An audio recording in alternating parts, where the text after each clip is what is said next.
یہ ولیمہ کی ایک زبردست تقریب تھی۔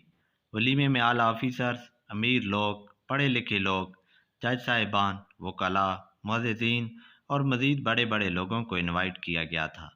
یہ ولیمہ اپنے وقت کا ایک بڑے اور مشہور ظریف شاعر اکبر الہ آبادی کے بیٹے کا تھا، جو بذات خود بھی اس وقت ایک مشہور اور نامی گرامی جج تھے۔ اکبر الہ آبادی کا بیٹا بھی جوان العمر تھا۔ بیٹی کی شادی ہے، ولیمے کی تقریب ہے کہ اس کا باپ اٹھا اور اعلان کیا، معزز سامعین، آپ کی توجہ چاہتا ہوں۔ سب لوگ اکبر الہ آبادی کی طرف متوجہ ہوئے۔ میں اپنے بیٹے کو تحفہ پیش کرنا چاہتا ہوں۔ لوگ حیران ہوئے کہ باپ اتنا بڑا نامی گرامی شاعر اور حاکم وقت ہے، ضرور کوئی بڑی شے ہی اپنے بیٹے کو گفٹ کرے گا۔ کوئی سونے کی انگوٹھی یا ہیرے کی انگوٹھی یا کوئی قیمتی گھڑی بھی ہو سکتی ہے، یا بہو کے لیے کوئی ڈائمنڈ سیٹ بھی تو ہو سکتا ہے۔ سب لوگوں نے دلچسپی سے ایک دوسرے سے سرگوشی میں سوال کیے کہ آخر کیا ایسی قیمتی چیز ہے وہ اپنے بیٹے کو دینا چاہتے ہیں۔ اکبر الہ آبادی نے ایک گفٹ پیک اپنے بیٹے کی طرف بڑھایا۔ والد صاحب نے کہا، اس کو کھولو، اور میں نے اس کو کھولنا شروع کیا۔ ایک تہہ کھولی، دوسری تہہ کھولی، تیسری، پھر چوتھی۔ میں تہہ کھولتا جا رہا تھا اور لوگوں کی دھڑکنیں سمیت میرے تیز ہوتی جا رہی تھیں۔ سب کو تجسس ہو رہا تھا کہ آخر اس گفٹ پیک میں ایسا کیا ہے۔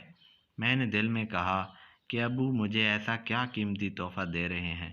جب آخری تہہ کھولی تو اندر سے بچوں کے کھیلنے کا ایک چھوٹا سا کھلونا نکلا۔ دعوت پہ آئے لوگوں نے جب وہ کھلونا دیکھا تو سب ہنسنے لگے۔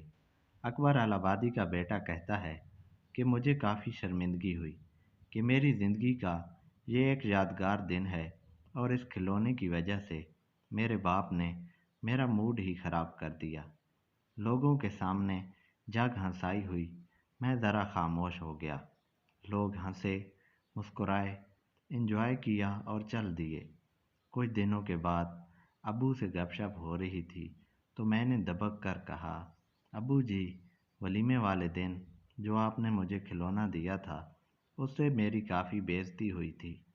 سب کے سامنے جگ ہنسائی ہوئی تھی۔ لوگ ہنس رہے تھے کہ ایک باپ نے اپنے بیٹے کو ایک کھلونا تحفے میں دیا۔ اتنی بڑی تقریب، شہر کے سب معزز ججوں کے سامنے آپ نے میری توہین کر دی۔ ابا جی، میرے والد صاحب مسکرائے اور شفقت سے کہا، میرے بیٹے، میں تم کو ایک میسج دینا چاہتا تھا۔ جب تو بچہ تھا تب میں کافی غریب تھا۔ ایک دن میرے پاس پیسے نہیں تھے اور تم کو یہ کھلونا پسند آ گیا تھا۔